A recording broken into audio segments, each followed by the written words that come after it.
Welcome back for another OG Show Live. Mr. Randall, how you doing? What's up, everybody? Welcome back to The Reel Down. Welcome back to another episode of Bass Fishing for News. Hi, boys and girls. Welcome to, once again, the Bass Kayak Adventures. Brother, this is the final cast. Another segment of Chasing the Tide, your saltwater connection on the Paddle Pin. Welcome back, everyone. Another episode of Feather and Fur. Your host, Brad. Welcome back to the Mindset Podcast. I'm your host, Crystal. Hey, welcome back to Off the Water. Happy Susie Q here with Adventures of Outdoor Woman podcast. Hey guys, welcome to the Rusty Hook Kayak Fishing Podcast. We're brought to you by Pelican, built tough for all situations. Go to pelican.com. Eastport Marina on the beautiful shores of Dale Hollow Lake. For all your lodging, kayaking, go to eastport.info. Yak Gadget for all your fine kayak fishing accessory needs. Go to yakgadget.com.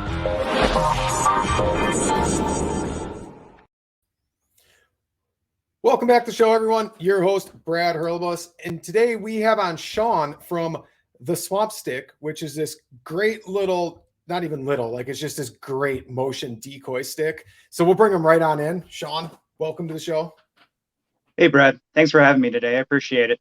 Yeah, I'm excited for this show. I ran into your product randomly at the Wisconsin Waterfowl Expo, and I saw it, and I'm like, there's been a lot of people walking out of that booth and buying something. Like, that's got to be something pretty cool. So I'm like, I probably should run over there before the show closes. And I was right. They were right. It's a cool little thing, and we'll get into that for sure. Yeah. But I like to start my shows off with kind of like hearing about how you got into hunting. Did you grow up in a hunting family? Did you take it up on yourself and as an adult or as a youth? Yeah, so I grew up hunting. My dad was way into hunting, and particularly waterfowl hunting. So that's something that became pretty passionate of mine growing on. My dad always jokes, and I don't remember this for sure, but his story was when I was younger, I have an older sister and a younger sister. So he took my older sister and I out hunting, right? My older sister lasted maybe an hour, wanted to go home, and I stayed the rest of the day. So he's like, he knew right away from that point, he had somebody that'd be his hunting buddy from that point on. So beyond there, I mean, I was going with him whenever I could, even before I was allowed to hunt. We grew up in Pennsylvania. Okay. And so it's not really known as a duck hunting mecca, especially Western Pennsylvania. But we would always go out. My dad was really passionate about it.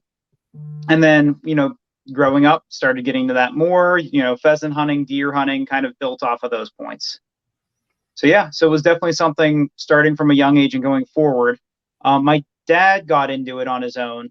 But as he got older, my grandfather started hunting with us as well. So then it kind of became a full family thing. Well, that's awesome. I'm sure along the way, you guys have to have some pretty unique traditions. Like you've got to have something for opening day or something like that. The one that sticks out to me the most is the day after Thanksgiving. My dad and I would always wake up on Black Friday and go duck hunting. And so typically we were home in Pittsburgh, and where we like to go duck hunting is up near Erie, Pennsylvania, which is like almost 2 hours away. Okay. So we'd be up at 2 a.m, hopping in the truck and hauling butt to go duck hunting. And it'd just be kind of entertaining because we'd see everyone out Black Friday shopping. We passed like a big strip mall that had, it was like an outlet store. Sure. And there would be a line all the way off the highway for like a mile up to it. And we'd just be blazing past them because we were on our way to go duck hunting instead. So it was just always the joke. We were like, everyone else is going out Black Friday shopping. We're up early to go duck hunting. So that's funny because Black Friday has always been a tradition for me, like for duck hunting or for some sort of hunting, because I don't get into the whole shopping thing, right? And that, like, the weather can vary so much in Wisconsin on Black Friday. I remember specifically, I went out with a couple buddies. We went into Horicon Marsh, I'll name it. It's the largest freshwater marsh in the country. So I'm not worried about name dropping that marsh ever. If you don't know about it, you're probably not a waterfowl hunter, let's be honest. But we woke up Black Friday and it was single digits, if not negative digits. We got out there and we were breaking ice on the way out there. We got set up. We saw only one other boat, which is crazy to think about. We saw a couple flocks of high flying ducks, and finally we're like, that other boat had left hours ago. I'm like, we're out here alone. Like, it's cold. Like it at best was 10 degrees out by that point. I'm like, let's go. So my buddy Chad's up front with one of the oars from the boat, pounding the decoys out of the ice because everything locked up on us. We're trying to head back. And at the time I had a 1448 with a pretty hopped up 25 horse longtail, like exhaust, heads, cams. Like it made a lot of power for what it was. And I couldn't get the boat on plane. And like, I never had a problem with that motor planing out that boat. I'm like, what is going on? And we're coming down the river and I hit the curve right. And I finally got up on plane. I'm like, all right, good deal. And the motor was running good. I'm like, what's going on here? Well, finally we get the boat back to the ramp and you can see there's like a half inch of ice all the way around the outside of the boat at the waterline. We're back to the ramp and we're sitting there and we're like, this is probably one of the dumbest things we've ever done. Cause this was, I don't know, early 2000s. Cell phones weren't reliable. I know for a fact we didn't have cell phone service out there. If we did, it was like very hit and miss. I'm like, if that motor wouldn't have started, like, I don't know what we would have done. Yeah. So that's like my favorite Black Friday, like duck hunting story. Cause it really shows how much of an idiot I can be at times. Like, I hear you, man. I definitely hear you on those ones. Well, I think we all do dumb stuff like that. We all kind of push ourselves a little bit throughout the years and do some crazy stuff. So yeah, I think we've all got stories where we're scared of them. I think we've always got stories where we've fallen in. I think that's always a big one you run into duck hunters. That was one of the motivations with Swamp Stick is I use it as a walking stick a lot. And a lot of people don't think about that because after you face plant a couple times in a swamp, you typically don't want to do that anymore. And it's not the going in that's the bad part. It's when you stand up and all the water dumps down your waders. Yeah. And then you're still like, well, do I go home or do I hunt? And everyone always goes, you hunt. You just deal with it and you keep moving. Yeah, so that's kind of how it is too. I mean, you just keep working, like you're cold, you're wet. It kind of is what it is at that point. Yeah. Yep. So yeah. No, it's always good stuff with those types of things. But yeah, that was kind of one of the motivations with it is a walking stick, right? Sure. But yeah. And then I now live in Michigan. That's where we're based out of. So I grew up in Pennsylvania, moved to Michigan. And then it's kind of funny because like people that are way into like hunting or waterfowling or those and fishing, stuff like that, we always seem to gravitate towards each other, right? So I initially started the company with my buddy Jacob. And so Jacob and I both worked together. And we started working together. We worked for General Motors and we ended up working together and not knowing each other when we started there. And one of my technical leads was like, oh, you like to duck hunt. You should go talk to this guy, Jacob. He loves to duck hunt too. It's like, all right. So he and I started talking. It's like, well, we both just moved up here from out of state. He was from Tennessee. And we're like, well, let's go duck hunting. We start duck hunting together that season. And it just starts turning into a passion from that point on, right? He and I just are out all the time. It's funny because like you almost egg each other on to keep going more, right? When you find somebody that's passionate about something similar that you are, you kind of keep growing and trying harder and wanting to get more involved with that type of stuff. And it becomes a passion. And that other person feels that same passion for you. Agreed. And you kind of, and it's easier when you've got someone that like wants to do it, like that wants to put the time in, that wants to hunt with you. I mean, duck hunting is a lot of work. At least I think it is. I mean, like constantly like setting up decoys, tearing down decoys, the scouting, everything that goes into it. If you want to be a successful water hunter, there's quite a bit of work that goes into it. And to have someone that's like your ride or die guy that's going to go with you and he's going to be up at early in the morning and not bail on you, like it's hard to find, like especially later in the season because it gets to be a drag at times, especially if you're not into birds. Like you might be into birds, but it's like it's an okay amount of birds. It's not like this spectacular, like you're really into them. It's going to be amazing. You're calling all your buddies like, this is going to be great.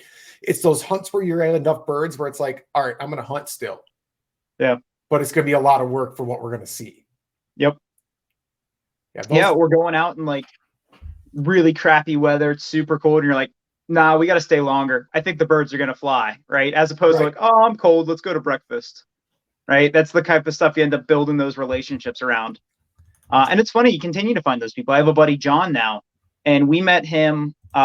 Jacob and I met up in Michigan. We have these like outdoor management areas that the DNR puts on. Okay. And they're a mix of like flooded agriculture fields and swamps. And they allow it open to the public. And we call it bingo hunting because you go the morning of or the afternoon of, and they do a drawing and they pick numbers. And it's based on what party showed up when. Like it's like, you know, there's a period of time you sign in for a half an hour and then they pick a number and then that's the order in which you get to pick your spot. Right. Got it. So we started hunting that type of stuff pretty early on in Michigan once we learned about them, and go into those types of things. And then we were at one, they do an open house every year for all the different zones. And so I met Jacob at the open house. It's like an hour and a half away from us. We walk in, I'm complaining about traffic and work. We're just standing next to this guy, and he looks at us, he goes, "You guys work at GM?" We're like, "Yeah." He's like, "I just started there." We're like, "Nice to meet you," right? Because if you're meeting the guy that's coming to the open house for duck hunting, he's probably kind of dedicated, right? Right. So we exchanged information with him then. I called him like later in the season. I was like, "Hey, I'm going up duck hunting. You want to join me?" He's like, "Yeah." And then he turned into one of our ride and die buddies as well. So awesome. Same type of thing. So it's always kind of nice too, as you start building those friends too, because sometimes, you can't always have your buddy going on everything, right? So it's kind of nice to have a couple buddies that you've gotten really close to that you can call, and they're just always in for it. So absolutely, having a couple of guys that take part, like they share the scouting, they do stuff like that, and it's the guys that you trust, like like you bring them to a good spot, they're going to bring you to a good spot. You don't have to worry about that spot getting burned. Like that's what's hard to find. Like I've got plenty of acquaintances I could hunt with that I would only hunt like, yeah, this is a super public area, like anybody can find this, but it's those spots that I find that are like those true little gems. That's when you really know who like you trust in duck hunting. Yeah. The other one that's an interesting one is learning to call with a group of people, right? Sure. Like growing up a lot, my dad did a lot of the calling, right? And I just I played with a duck call, but I was always nervous about calling, like especially when you're a new hunter. A lot of times you can be pretty nervous, not sure if you're good at it, like that type of stuff. But then, obviously going hunting on your own, you just got to kind of do it. You don't really have a choice anymore. You start hunting in a group, and sometimes there's always like the main caller. Sometimes like it varies a little bit. And it's kind of funny as you work through a dynamic of really close hunting buddies, how you guys kind of each pick up your role, and they're hunting cadence, like their call cadences, what they're going to do when. And you kind of start working with each other. You start figuring out how to make it sound like a cohesive flock of birds. You pay attention to like what they're doing when and what you've done to make sure the birds react to it properly. And you just kind of all build off of each other. And it's one of those things too. I agree with you. I have plenty of hunting acquaintances. There's only a few guys that I could probably sit down in a blind with and immediately start picking up our call sequences just to bring in birds immediately and sound like we're actually playing with each other. Because the tough part you have is that guys will call over each other. Well, a flock doesn't typically call over each other, right? You typically have one loud bird and a couple other ones chattering or making noise. You'll hear one die off and another one will pick up as the birds move into a different area. So it's kind of learning to pick up that dynamic even inside of a group of callers that helps a lot. And, obviously you're trying to watch the birds, but everyone's keeping their head down. So like typically somebody has eyes on the birds, and it's not always the lead caller. So then the ability to transition to who the lead caller is based on who can see the birds and how they're reacting, and then playing off of how they call to make it sound pretty good. I mean, that's also a skill set you kind of get into. And those are guys that like, you pick up, you mesh well, you learn that type of stuff. And those are the guys you want to hunt with too, because you know each other so well. Right. Absolutely. Yeah. I mean, and it just creates and builds more excitement too. Like, especially when you're not like fighting with each other, or if you're hunting with a buddy and he's like not a great caller and it's like, and then like he gets loud. It's like, no, that's not the right move right now. Or it's like, just stop. Like, just don't call. You hand them the jerk cord. That's what we've always done. The guy that's like, what can I do? Like, here's a jerk cord. You should pull this for a while. Or I'll give him a whistle and just be like, sound like a teal. Here, just make some tweets. You're fine. You're not going to hurt anything. Yep. Pick up the hand chatter call that they don't have to blow in and be like, just shake this until you're tired. That's a good one. I should keep that in my bullet for you guys. Be like, here, just shake this. Yeah. Well, and that's a good one too. I honestly was joking about it because a lot of my buddies now that I hunt with are all getting to the point that their kids are getting old enough to start coming with us. Sure. Right. And you're like, well, how do I keep them entertained when we're out there? Right. That's a bigger impact because when we've been out there by ourselves, we're known to stay out there the entire time we can be out there, Right. Where you start taking kids into the mix, the kids are going to get cold. They're going to want to go home, like that type of stuff. You got to keep them entertained, keep them active, keep them warm. And so little things like that I'm trying to come up with so that when we get out there in those types of situations, we can be like, here, play with this chatter call for a while. Here, play with the jerk cord. Do this, do that, right? Trying to keep them entertained a little bit. And honestly, that's part of what's going to make them want to come back to it, is because they're engaged with hunting. They feel like they contributed. So right. I mean, that's a huge thing too. And I mean, yeah, with cell phones and everything else this day, it's somewhat easy, but like you want to keep them in the moment. That's true. Like, you want them to experience duck hunting and everything else. Fully agree. But yeah, so you were asking a little bit prior to the show starting about, feeding into how I got started into swamp stick, right? Yeah, This is absolutely. kind of Like, I want to roll into one of that because I found some good stuff on your Instagram page to share when we get to it now. It's kind of what I've been doing as we've been talking. Like, I found some good stuff, and I just picked one of these up, and I'm going to order another one. Like, this thing is awesome. It really is. I'm glad you like it, man. I love hearing that from people. It's such good feedback. And that's part of what fuels me to keep trying, is that people tell me how much they like it, how excited they get about it, right? And how useful it's been. And then I get those stories. And then I love telling my stories about it. We kind of play off of it because you got people that are passionate about it. Right. And that really helps make me excited to make my product. And part of the reason I got into this and doing it is, one, I wanted to kind of excite my creative portions a little bit more. Sure. Starting a company from scratch and coming up with a product and working on manufacturing and all that stuff is really a different type of perspective when you go to from your like everyday job to coming up with something like this. If it's not normally what you do, like I mentioned, I'm an engineer, so normally I'm doing root cause issue analysis, stuff like that. It gets mundane, it gets repetitive. It's not really scratching the creative portion of my brain. And so coming up with a company scratches that, right? Starting to figure out how to like grow a business and source my own materials, and it starts scratching a lot of different areas. And then now I'm working on like, I got to stay up on social media. I've got to come up with cat ad campaigns. I've got to figure out how to make it to these events. Right. And these are all new creative areas that's really helping me grow and learn a lot as I've been getting into this type of stuff. But how Swamp Stick kind of created in the first place was, like I mentioned, Jacob and I, we started going to these management areas in Michigan, and they're flooded ag fields. And so you get out there, and a lot of them are flooded with corn, which is really awesome. Like, they'll grow corn, and then they'll put strips of buckwheat in there and stuff, and then they flood it, and then the birds want to be there, right? Makes sense. Sure. And it's super awesome that they make that accessible to the public, because normally that's only something I've ever seen on TV until that point. Right. I don't know of anything like that in Wisconsin on public. Like, nothing like that. That's cool. Like, that makes me want to make the trip over to Michigan just to hunt it once. Yeah, I mean, it's kind of a really crazy experience to be able to do that. But one of the things we learned pretty quickly when we started getting out there was, what do you do with your stuff, right? Sure. You put a boat in the middle of a flooded cornfield. It looks like a boat in the middle of a flooded cornfield, right? Right. So most guys, what you end up doing is you get a zone, right, which is typically a big strip of corn. Then there's a cut, which is like a cut through the corn, and then another strip, and there's another section of hunters on that next strip. And so what we'll do is we'll drive the boat down. If you have a boat, you can walk into most of these spots too, where you walk in there, you put out your decoys. If you have a boat, you stash it on the end of the row and walk back and just stand in corn, right? With water all around you. And it's got to be like the part that really intrigues me is the ground's got to be pretty nice to walk on, actually. Like, because it's an egg field. Like, I wouldn't think it's like knee deep muck. It's not knee deep muck, but it's a lot of it's like pretty. When you put water in an ag field, it gets a little slick. Like, you get some like clay spots that you slide on. Like, you definitely got to make sure you're walking like down the row, like in between the rows of corn type of idea. Like, you got to find those strips. Got it. Because if you're walking on like the soft mound, you slip a lot, you trip. And you have to be careful too, because they cut ditches in there so they can flood it easier. Sure. So you're walking, and next thing you know, they have like signs around like no walk zones, right? Okay. And they typically have them listed at like the field office, not necessarily always out there, because the signs go away over time. So you got to be careful, because all of a sudden you step in a spot and you go from knee deep water to chest deep water in one step. Right?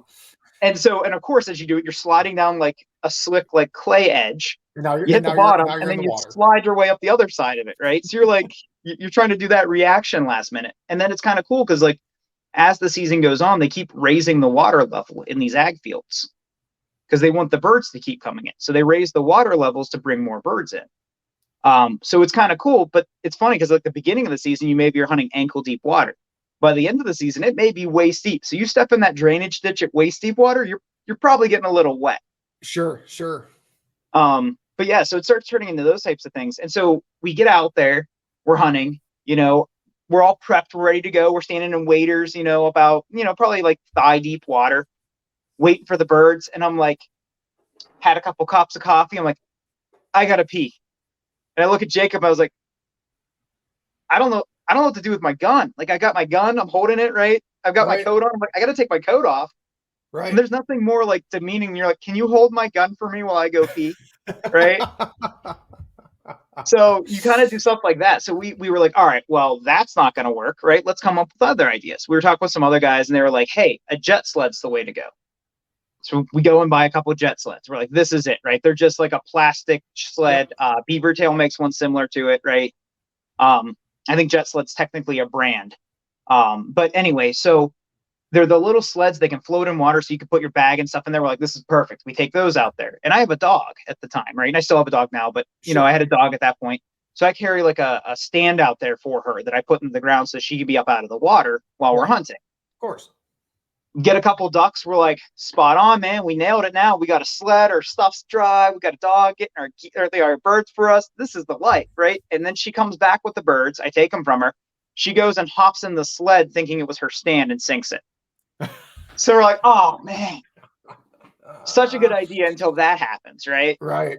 So we're like, we got to come up with something new. Like, what else can we do, right? So we're like, there's got to be something else out there. So we're searching. We're looking for stuff. And we're like, well, we've seen like tripods or stands. Like, we got to find something that can do that. So we're like, all right, well, let's come up with an idea of something that we can make that's kind of like a pole, like a walking stick, right? Let's take a walking stick that I can shove in the mud.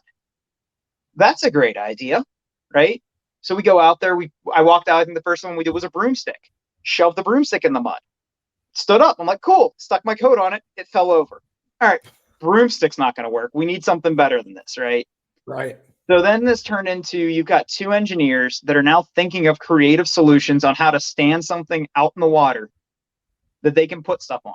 Because let's be honest, the original swamp stick is nothing more than a glorified coat rack. Sure. Right? That's essentially what it is. When people ask me, like, what's a swamp stick? I'm like, well, it started as a kind of like a coat rack. It's just a portable one made for kind of being used in thick, wet areas. Right. And so we kind of evolved off of that. We started to come up with ways to like stick the swamp sticks into the mud off of broomsticks that got screwed in together. But then, as I mentioned before, they raise the water levels as the season goes on. So we get out there and I would hang my gun on it. And at the beginning of the season, the butt of the gun's touching. By the end of the season, I'm getting close to where the action is. I'm like, I really don't want water in my chamber in duck season when it's cold and close to freezing, right? That's just a recipe for disaster. So then we're like, all right, well, maybe if we made something that could like extend. I was like, all right, well, that's a good idea. Let's think of another idea. So we started coming up with ideas of how we can come up with like an extension pole type of concept. And so that's kind of the swamp stick evolved from there. So we then moved it into an extension pole that you can use. And the whole time we're doing it, we're trying to come up with like, well, how else can we use it? What else can we do? And at one point I made one and I joke, it looked like a Christmas tree. It had so many attachments hanging off of it. Cause I'm like, I want a cup holder. I want a gun rest. I want an ammo pouch. I want, right. And I'm looking at this thing and we take it out there and it just got caught in like every piece of netting I had. It got caught in like any type of strap that stuck out. And I'm like, all right, it got a little excessive. I went a little overboard. So we dialed it back down. We're like, all right, let's think about this. One of the engineering principles you get taught in engineering school is keep it simple, stupid, right? So we're like, all right, let's take it back. We got to keep it simple here. We stripped it back down. We went to just a 2-hook design and an extension pole. We're like, that's the key to what we want here, right? That's the bare minimum to go with. That keeps it simple and sleek. And so that's ultimately what we came up with. And we decided, hey, we love these things. We started talking with other guys and everyone's like, yeah, I make my own. Yeah, I make my own, right? I make mine out of PVC. I make it out of conduit. We're like, yeah, I get it, right? Doesn't exist. We're like, well, if everyone's making their own, there's a market for this, right? People are looking for something. We just don't know it yet. So Jacob and I were like, you know what? Let's start a company. Let's make this happen, right? We're at a point in our life, we might as well try. Right. And so in 2018, we started Swamp Stick. And we started with a kind of a twist lock telescoping pole, all out of aluminum with a steel end on it that had just 2 hooks on it. And we started making them ourselves in our garage. And actually it was in his garage at his place. and just kind of building off of it from there and just trying to stick with a very simple design, very close to that type of stuff. And then we took it to a couple of the waterfowl festivals that were in Michigan and said, hey, check out our product. What do you guys think? Right? You get a lot of the, oh yeah, I make something similar to this. So like, cool. Right. Well, we're trying to build something. We're trying to make this too. And a lot of guys would see it right away and be like, that's perfect. How many times have I been out in one of these management areas in the flooded corn and I have nothing where to put anything, right? I can't do anything with this stuff. So we kind of spun off of that. And then the one year we were out there, I think it was 2019. One of the guys walked up to us and was like, this is cool. He's like, but I don't need to hang my gun on anything. I have my jet sled. I was like, well, my dog sunk mine, right? That's why we made this. Right. He's like, well, I don't have a dog, so I don't have a problem. He's like, but what I do have a problem with is my mojo pole. He's like, you put an end on there that my mojo could fit on? He's like, then you have an idea for me. And I looked at Jacob and I was like, that's a good idea. Like, he's got a point, right? The mojo poles are fixed lengths, and they come with like sections you can add on, but they're not really something you can adjust on the fly. And they're hard. I mean, like, I've had mojos, I've got Lucky Duck now. The extensions are a pain. Like, they're small little buttons. You're taking your gloves off when it's 0 degrees outside to try to manipulate this. I know guys that just have multiple ones in different fixed lengths, and they just bring a handful in their boat because it's too much monkeying around when everything's covered in ice to try to take this stuff apart. Yeah. Yeah. And I completely agree with you. And so, like, initially that was our idea too. We're like, all right, well, let's make one that works for mojo. And I was like, well, screw this. So I assume most people on here are duck hunters. And if you're not, every spinning wing decoy brand, and that's what we're referencing when we say mojo. Mojo is a brand. Some amazing branding, right? Yeah. Like, everybody's, I mean, it's not a spinning wing decoy unless you're in the industry. Like, everybody else will be like, oh, I forgot my mojo. It might be a Lucky Duck. It might be a Higdon. Like, it doesn't matter. It's like the branding from them was phenomenal. Yeah. Yeah, they did a great job with it, honestly. You're right, because we refer to, and it's a simple name. It's easy to say, right? I think that's why it caught on so well. And so, yeah, it's a mojo, right? That's ultimately what we call them. And so, anyway, it's a spinning wing decoy. It looks like it's kind of flying the wing, spin in a circle, giving like a flutter motion. And so it makes it seem like there's a duck landing. So that's kind of what attracts some of the birds. That's why they're used. And so initially Jacob and I were like, all right, well, we can make one that works for mojo, but like, all of the brands make a very slightly unique end that you have to buy their specific product. Smart on their part. Don't get me wrong, I'm not dissing those guys, because that's a clever way to ensure you have repeat customers, is by selling them things unique to them only. But for somebody like me, I'm like, well, screw this. I can figure out a way around it.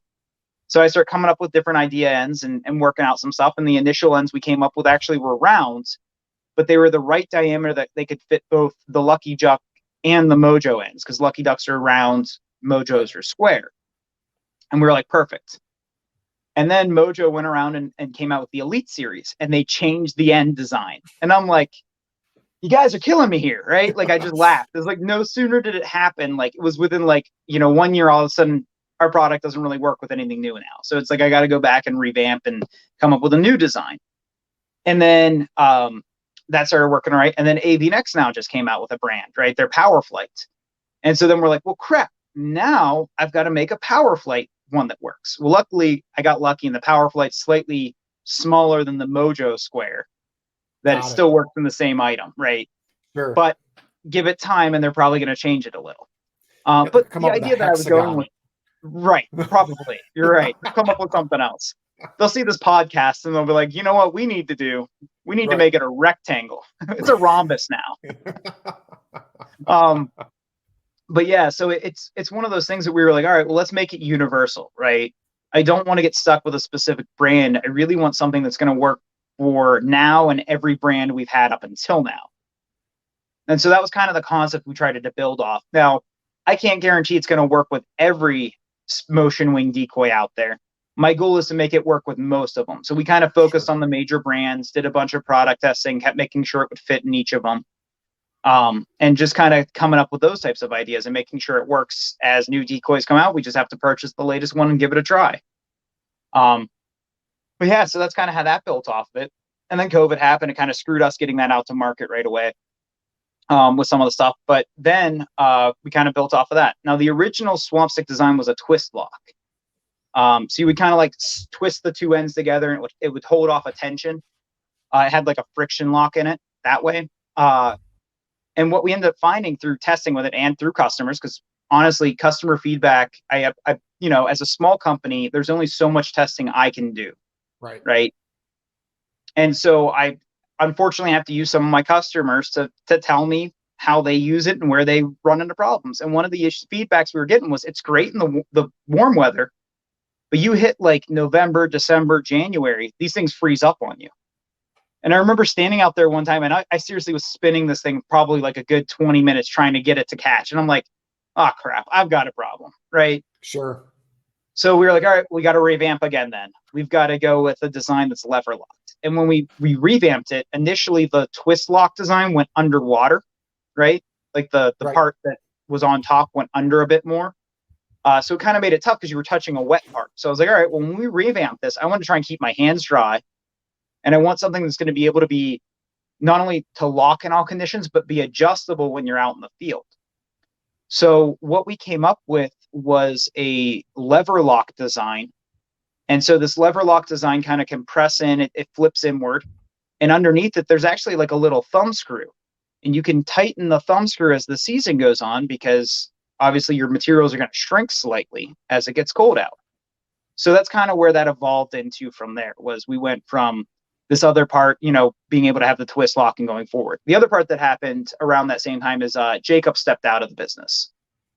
So he was starting a family, right? He's got two kids now and everything else. I don't disagree with what he had to do one bit, right? He's got to balance working full time, a family, and running a small business. Well, unfortunately, one of those things is going to break. And so he and I talked about it. He's like, listen, man, he finished out the season in 2019 with me, went into COVID in 2020, was like, listen, dude, I can't dedicate the time to this like I used to. Sure. So he kind of stepped back. I took it on full time at that point. And so from there, it's been kind of good and bad, right? It's tough losing a business partner to this type of stuff. We're still good friends. We still go hunting all the time.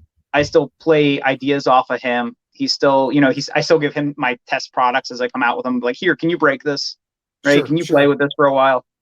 And it turns into those types of things. But, I also fully get needing to balance your work and your life and still enjoying what you do. Because the problem you run into, and one thing that you get scared of is this becoming something that makes you start to hate hunting or to dread hunting, right? Right.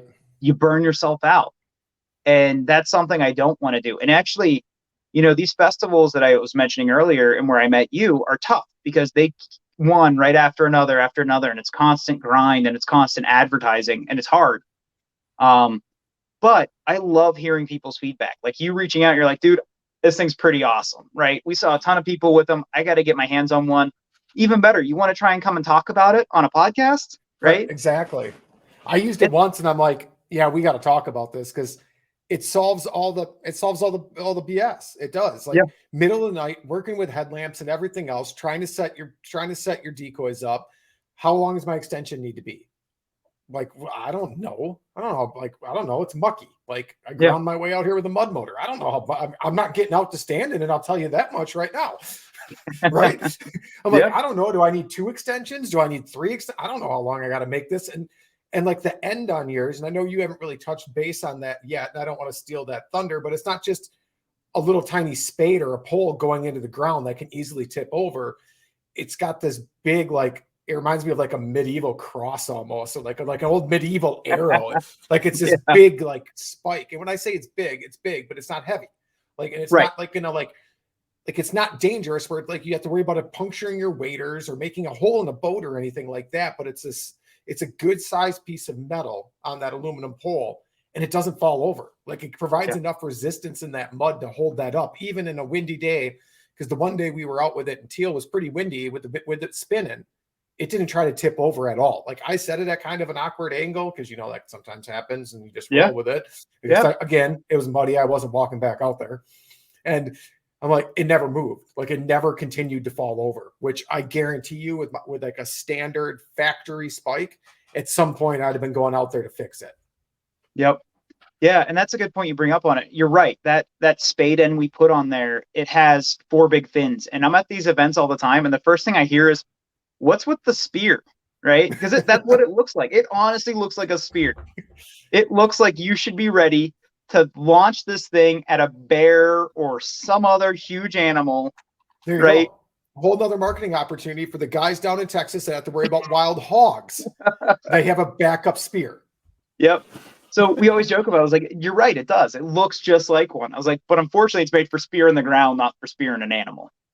Right. And that, you brought up a big point about it. It's light. And that's the reason it doesn't want to work as a spear, because it's under 2 pounds. So the poles can extend, like I had mentioned. And I always say, people laugh at me because I say 3.5 to 6.5 feet. And then and they're like, well, show me. And I stand it up, and they're looking at it, and they're looking up. They're like, that's bigger than 6.5 feet. And I go, well, I don't count the part you shove in the ground, because to me, that's not usable length. So I say 3.5 to 6.5 feet of usable length. Right. Trying to get around that type of stuff. So it has about like the spade end on it's right around 14 inches long. So I kind of discount that whole 14 inches because I'm assuming you've shoved that in the mud, right? To some extent. Whether you've gotten it all the way down or some of the way down, it really depends on what type of soil you're dealing with. I've been in situations where I have buried that full 3.5 feet down into the muck, right? Because people are like, well, why don't you make it shorter? It's like, well, if I made it shorter, then the guys that get stuck with the stuff like that, where you have just the collar of this thing sticking out of the mud, and you still want to get it up higher, those guys can't use it in that situation. So it kind of turns into that thing. So yeah, you're right. It does. It's got the spade end on it, a long aluminum shaft, and then there's a couple versions. There's a version that has hooks on it, right? Which was the original swamp stick. That's what I joke is my coat hanger. Right. It was meant for hanging your bag, hanging your gun, being able to hang just about anything. I actually built a blind off of it. I run some camo netting across it. We'll share that picture right away. That's perfect. For the guys that are on video, John. For the guys that are only listening to this, you can jump on his website, swamp-stick.com. Instagram is the swamp stick. We will take all of this, links in the bio, everything else like normal. You guys are used to that. But for the guys that can see this, we can start talking to it and showing some pictures here. Yeah. So this is actually the background on the Facebook site as well, right? So Swamp Stick on Facebook. And so what you're seeing here this is John pulling a beaver tail cart with us, right? One of the sleds, the jet sled. We're putting out decoys, and he just slams his swamp stick into the ground, hangs his net on it, and he can go around screwing around with his decoys, right? He's not stuck using his hands. He's not stuck, trying to hold up everything. He can just kind of set it and let it sit and kind of work around with what he's doing. Folks have asked me as well, can it hold a boat, right? Is it like a boat anchor? It's not a boat anchor if you're trying to use it under the concept of I'm going to hunt out of my boat for the next 6 hours and I want it to hold me still. That's not what it was designed for. But it does hold a boat when we're loading decoys and stuff. Just the same way as that jet sled's in right there. All the time we're out there with a 14-footer. I hunt out of a 16-foot canoe, like a flat back canoe that I run a 5-horse on. Sure. And I just slam a swamp stick down on the ground, tie the boat to it, and I just start unloading decoys and doing whatever I got to do, and I don't really think about it. Because it just works as that instant anchor for what I'm messing with at that time that I can still walk around. And you can see in this field, this is actually one of those ag fields I was telling you about. It's flooded corn, and then in front of John's millet, which is the green that you're seing there. But yeah, you can see that swamp stick. He just hammered it down on the ground. You can see the 2 hooks on it. This is actually one of our first designs we started selling. Before we switched over to the lever lock design. This one was the twist lock. But yeah, so that was kind of the gist of where we started with it. From there, we came up with an idea of putting the Mojos or the Lucky Ducks or the Avian X off of them. And so for that one, what we ended up doing is coming up with this design where you can hook up that pole and telescope it up and down and work off of that. And so we made that universal end for it. It fit any of them. And you stick it out there and you can raise your decoy way up in the air now. Right, you can get it up 6.5 feet. Yeah, this is the video off the website. So for those that are looking for it, right? Yeah, this is on Instagram. It's also on the website if you go and check on one of the products. I think this one's actually me doing using it to pick up decoys. It is, but it shows the lever lock really well. Yeah, that new lever lock. It does. So yeah, you go out, you can throw your decoys out, right? I can adjust it. I got my butt of my gun up out of the water once I figured out where it needed to be, and then I just go around picking up the decoys. It's something I don't really have to worry about. The nice part I like there is I do this a lot. This is actually, I laugh at it because I'm like, I struggle with how I make videos, and I'm like, well, how am I going to use it? I'll just film myself using it. This is exactly what I do. And then I went up, I snapped my decoys on there because I have a decoy in the back. It's a wonder duck that kicks water up, right? Right. And so I had to go back and pick it up. And so it was just easy. You're able to throw your gun up there real quick. Your gun's close by. It's dry. Your hands are free to pick up your decoys. And then you can just use the stick. And then here you can see I drop the levers down. I grab it out of the water and I move on. And you can use it as that walking stick, like you said, so you don't accidentally hit one of them drainage ditches on the way back and then everything's wet. Yep. So this one's actually, I was in Saginaw Bay on this one. So I'm out in the Great Lakes. And and it's all like a sand bottom in there, which was kind of cool. Sure. So yeah. And this one is actually, if you look at it, this is our combo pole that we sell. This is what I call the Swamp Light Motion. And it's actually a combination of the original Swamp Stick and the Marsh Motion, which is our decoy attachment pole. And so if you'll notice, whenever it goes in or when I take the stuff off of it, there's like a larger end on it. So you could use it one day in this type of situation. I was picking up decoys. You could use it to pick up decoys and hang your gun and do that type of stuff on. But let's say, for instance, I don't need something to hold my gun while I'm hunting. I can actually put my Mojo on top of it and use it for a Mojo pull or a Lucky Duck pull instead. We can show so as it comes down, so it's kind of cool because it allows you to move one day to the next day on how you want to do some stuff. Yeah, here you go. This is one of the other ones that I was using. This was me using the twist lock with a Lucky Duck.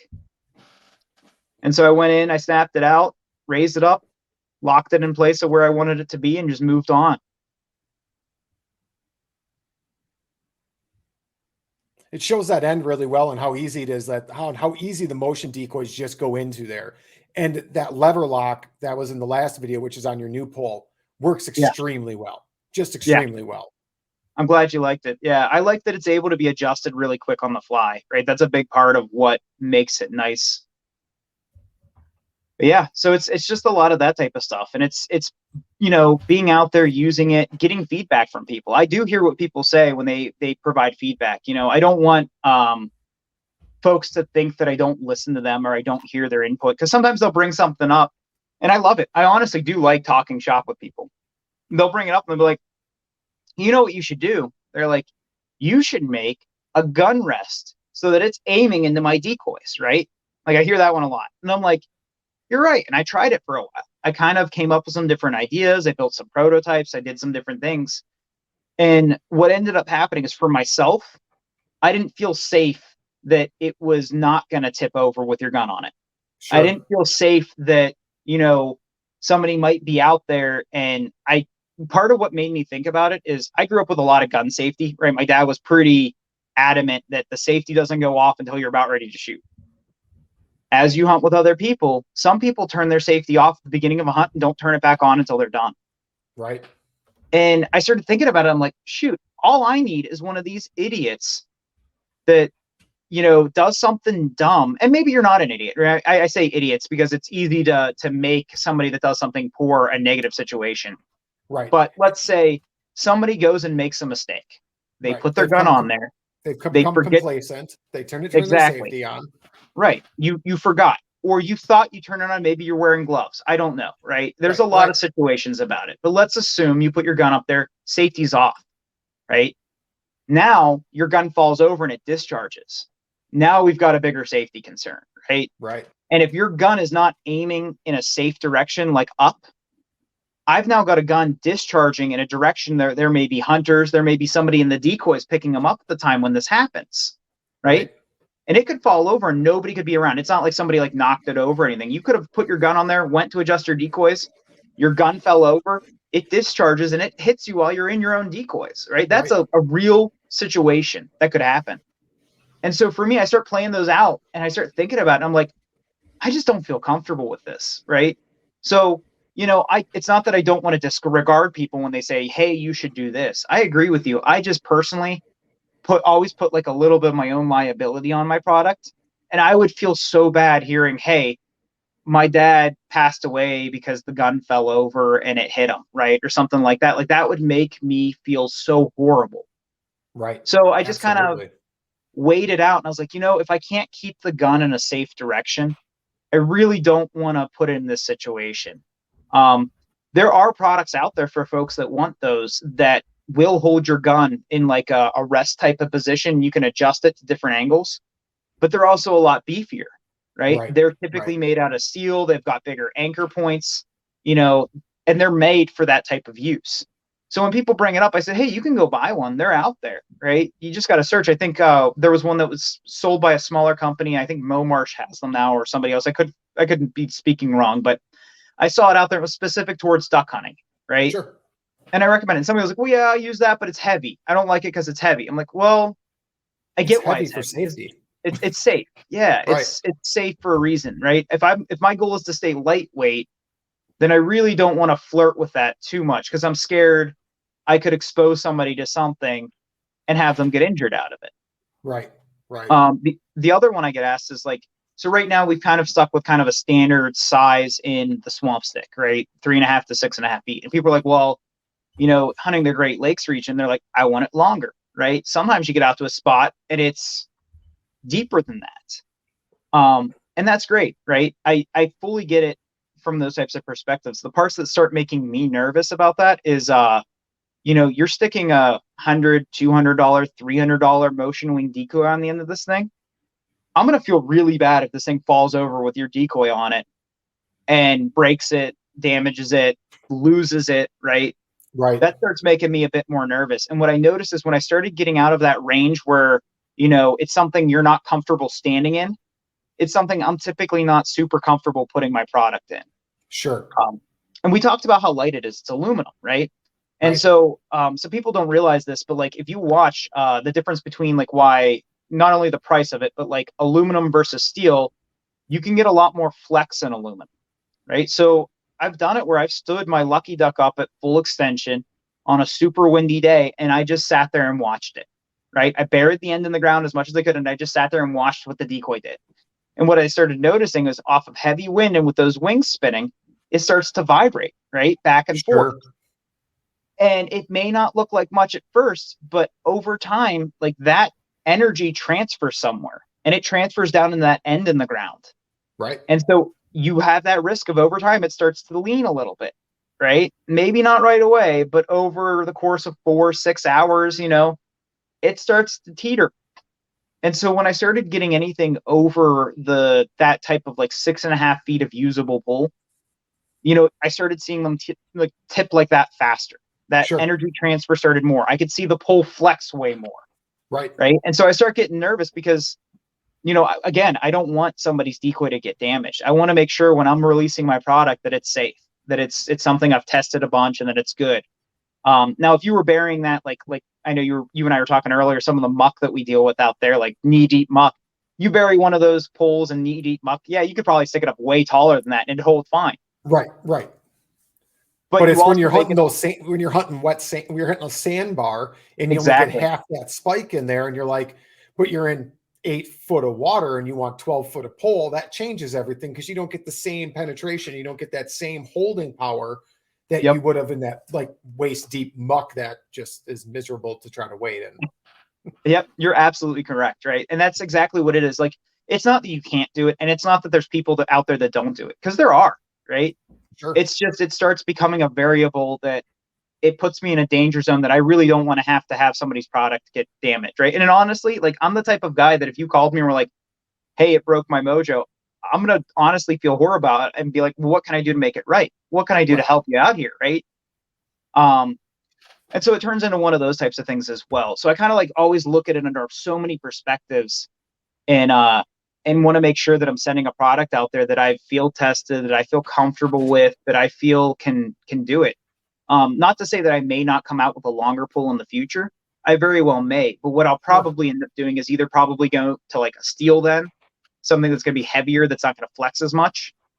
Or I may end up going with something like a larger gauge aluminum, right? Something thicker. That would take out a lot of that vibration as well. So it's something that I may grow into. But at the moment, when I played around with it enough, based on where I'm at and where the company's at, I just don't have the bandwidth for it, right? Over the past year, a big part of what came out of Swamp Stick, though, has been the accessories, right? Sure. And I laugh because I joked with you earlier, I made one that looked like a Christmas tree. and it had pieces of stuff sticking out everywhere. Well, I stripped it back. We kept it simple. And then I was like, all right, well, now that I've got a stable product that I feel comfortable selling, that I've determined there's a market for, let's start adding these features back, but let's make them removable for the customer. All right. So right. I started making things like cup holder attachments that go out there. I've started making things like light attachments. I started coming out with like cell phone holders, you know, a fishing rod holder, and some other stuff. Because so the main focus of swamp stick starting is waterfowl hunting, because that's where I spent most of my time. That's where I had a lot of passion around it at the time. But I'm starting to try to expand it as well to other areas. So before I go into that, I'll finish up the concept of some of the accessories. The other thing I get asked a lot is, oh, do you design all of these accessories yourself? And the answer is no, I don't actually. The thing that I design is the swamp stick. What I do is I work to find either other products that are out there or a product similar to what I like, and then I contact those suppliers and I work with them to come up with a product that works for my application. So a lot of the folks will be like, well, this looks like, the light that just came out this year. They're like, this looks like my umbrella light. I'm like, that's because it is an umbrella light, right? Sure. I called the companies that make the umbrella lights. I found one that worked for what I wanted, and I worked with them to make sure that I could get it at a price that kept it competitive. Or like the same thing with like the cup holders. A lot of them are used for either bicycles, motorcycles, those types of things, strollers. Right. I mean, I find products that have like a tubular shape like mine, find accessories associated with them, and then work with those suppliers directly to either bring costs down to make it competitive, or to find something that I'm good with. But what I always tell people is the accessories I have on there for resale are accessories that I personally like a lot. And so this is one of them that you're showing here. This is the fishing rod holder that I just released this year. So I've been trying to grow Swamp Stick from just a hunting product into other areas. And so what I came up with here is I was looking at a rod tree when we were out on a boat walleye fishing. And I was like, well, that's cool. I like, every once in a while, they'll all fish from shore. It'd be cool if I had a rod tree I could take out there with me. And then I thought about it, I was like, wait, I have a swamp stick. I can make this work. So I came up with an idea where I found a product, which is, as most people can see, those are those attachable rod holders you can buy for your boat. Sure. I just worked to find a set of them that matched with an appropriate clamp that will work for a swamp stick, and then worked with the suppliers to try and get the cost down so it was in a reasonable price for folks to be able to purchase them. One of the other things you see in that image in there too is a couple of the cup holders. You can see I have one holding bug spray and one holding my drink at the time, because I was trying to make sure I got it to a point where I could kind of show these versatile uses of it. Right. And so that one I was actually in, I filmed that one up in on Lake Superior in the UP of Michigan. I was up there, fishing and hanging out and stuff. I was like, you know what? I'm gonna make a beach fishing video. And I liked it. It was great. I was able to put, for that upper rod, I was able to put my rod on there, and I was able to extend it up, and I was able to get the fishing line out of the surf. Oh, nice. Which is, if anyone's done any type of surf fishing before, it's challenging to do that, right? But what this allowed me to do is put my rod in the rod holder down low and then extend it up and get that line right out of the surf. I also typically have my dogs with me, and they're running around, goofing off on the beach. And it kept the line out away from the dogs. They weren't getting tangled in it. It kept the line out of the surf, and it actually just made it much more comfortable for me. Sure. Makes sense. Yeah. So I'm just trying to come up with different ideas around these types of things that folks can use out there to be able to make themselves, have a more comfortable time while they're doing something they enjoy, and trying to come up with ideas to make it easier for everyone. So that's cool. Yeah. It's cool. It's cool. Like when you can expand into different areas and things like that. Yeah. Yeah. I mean, I look at it as like, it's something that I found right away in one area, but I know it applies to others. You just got to find the market for it, and the folks that are out there. And I know they're out there and they're passionate. It's just trying to communicate. I have something that works for them. Right. And being around like that, I mean, as those ideas come, like you can continue to like expand on what can be done there. Yeah. Yep. So one of the other areas I like to talk about on here, some of the places like swamp sticks going in the future, right? People will ask me like, all right, well, you got a product out there. It's pretty solid. What next? Right. And so I'm kind of looking at, a few different directions. One's continuing to find these accessories that work for different applications.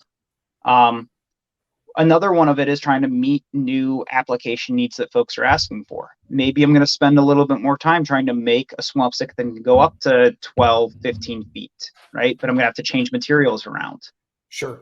The other one that actually started coming up recently, somebody was like, why don't you just make the decoy pole a short one, right? Because actually it was a guy from California that reached out to me about it. He's like, I like it. He's like, but like sometimes we hunt stuff that's like just really shallow. We're having water drought issues out here. He's like, the water's not as tall as it used to be. And I just laugh. I'm like, well, here in Michigan, we're hearing the opposite. The water's way deeper than what it used to be. It's just funny how in the same country you can have such just different polar opposites. Right. But I heard him on that. I'm like, no, you're right. I could make, let's say, a 2-foot pole that has 2 extensions in it that could get you up to 7, 8 feet in terms of usable length in the end. So it's kind of those areas I'm looking at as well, as trying to hear what people are saying and what they're bringing up. Another one that people keep bringing up is they'd like a step application for it, like to be able to step it in the ground a little bit more solid. Sure.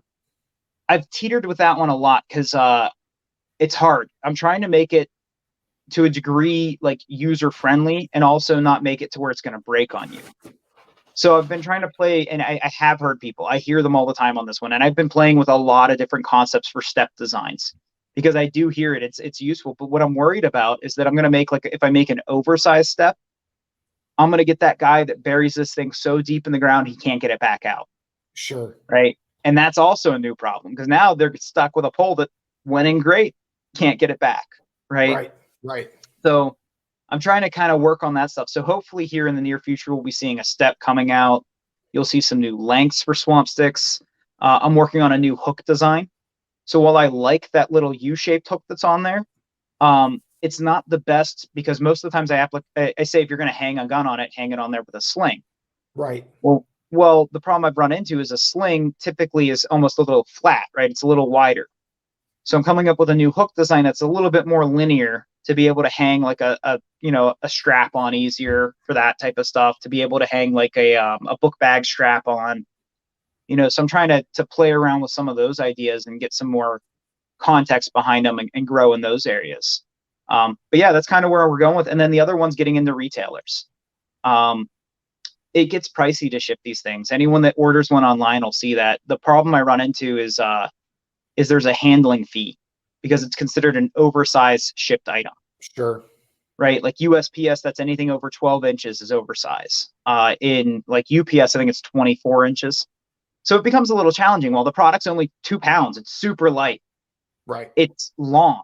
Right. So I'm trying to come up with ideas of like, all right, well, if I can pair with mom and pop shops in areas and get these swamp sticks located to them and tell my customers that want them that, hey, yeah, you can order it from me on my website, but this guy has it right there in his store. You should just go pick one up.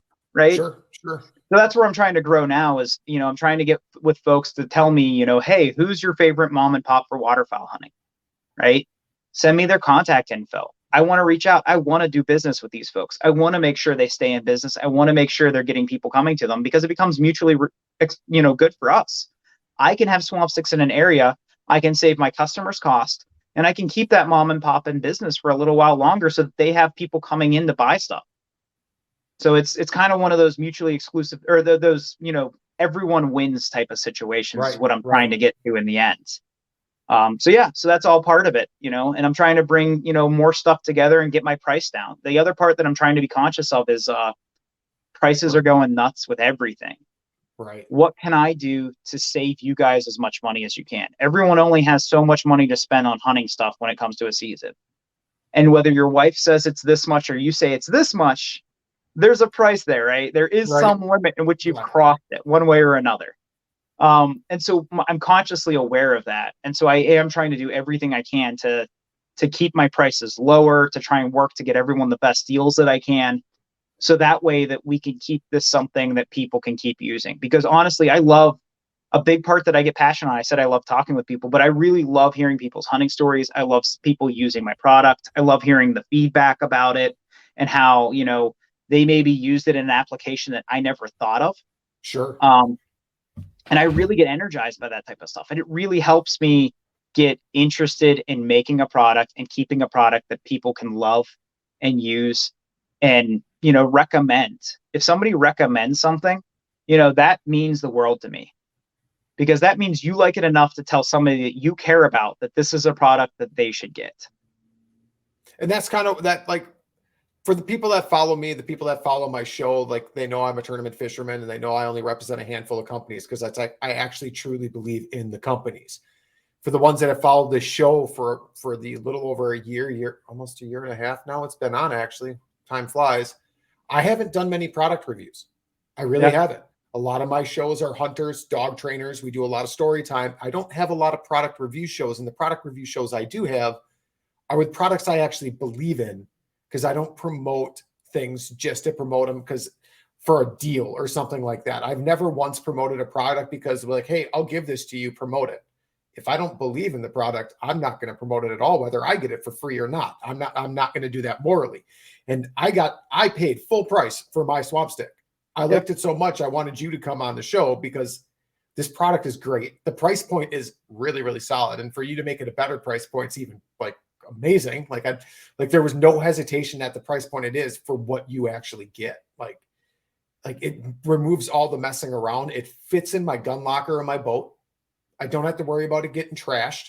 It easily fits on a kayak, like, because especially because I'm like being a kayaker, like a solo canoe hunter, a lot of times, like just sliding it smaller and not have to monkey around with all the extensions and dropping what I can't count how many PVC poles I've made that were 8 foot long or 6 foot long that I've accidentally kicked off the side of my kayak, and there it goes.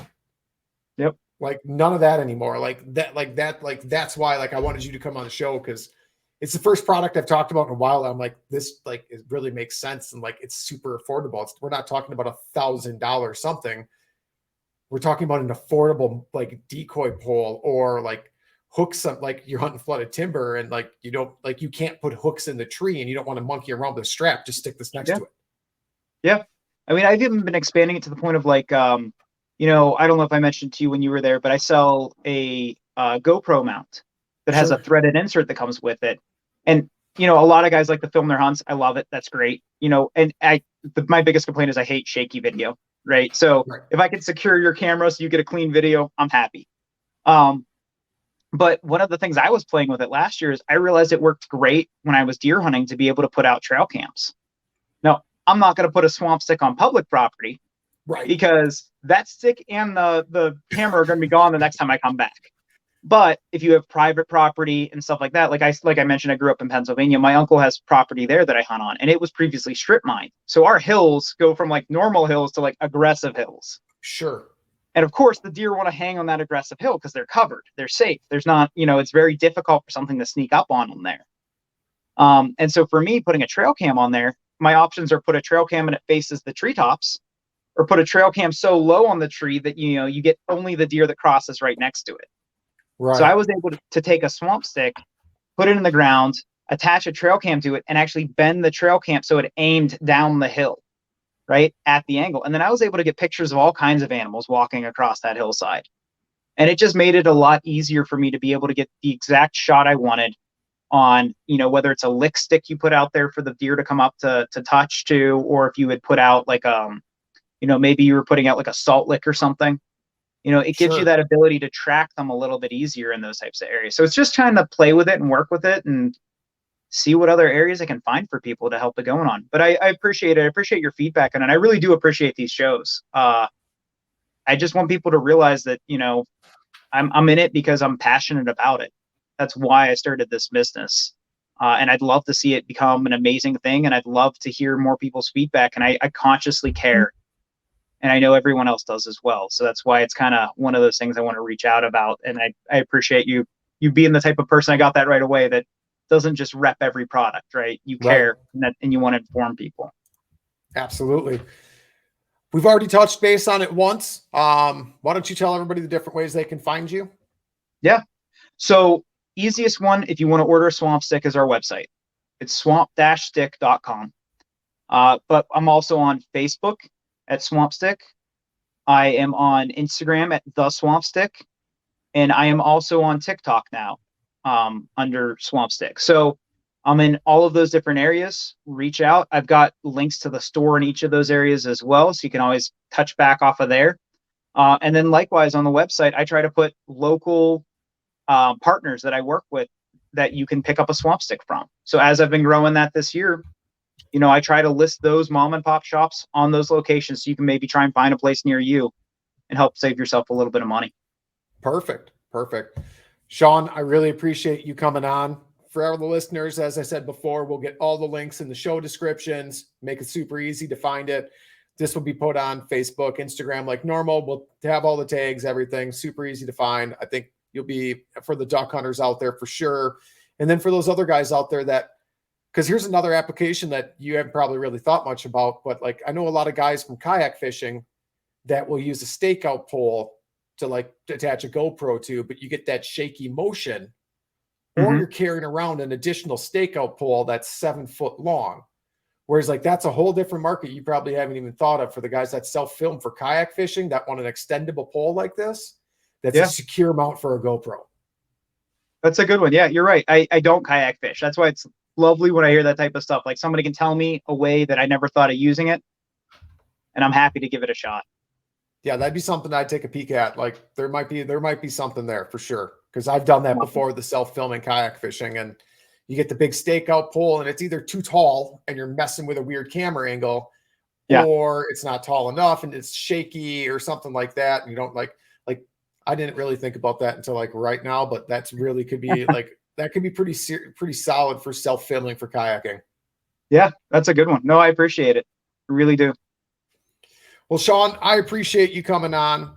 To all my listeners, I appreciate you tuning in again. And until next time, keep chasing that experience. Thanks for tuning in to another killer episode here on Paddle and Fin.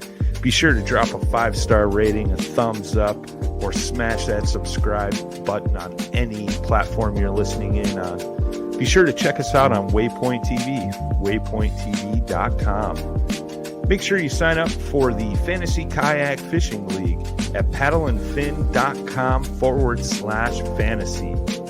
You could support this show through Patreon, patreon.com/paddleandfin. Don't forget to check out the website, paddleandfin.com. Catch us on YouTube. If you got a question, comment, or want to see a future guest on the show, be sure to email us at paddleandfin@gmail.com. Shout out to our show supporters, Yak Gadget. You can check out all the fine kayak accessories at yakgadget.com. Pelican Professional. For all your cases, coolers, and lighting needs, go to pelican.com. Rocktown Adventures, your Midwest premier paddle sports destination.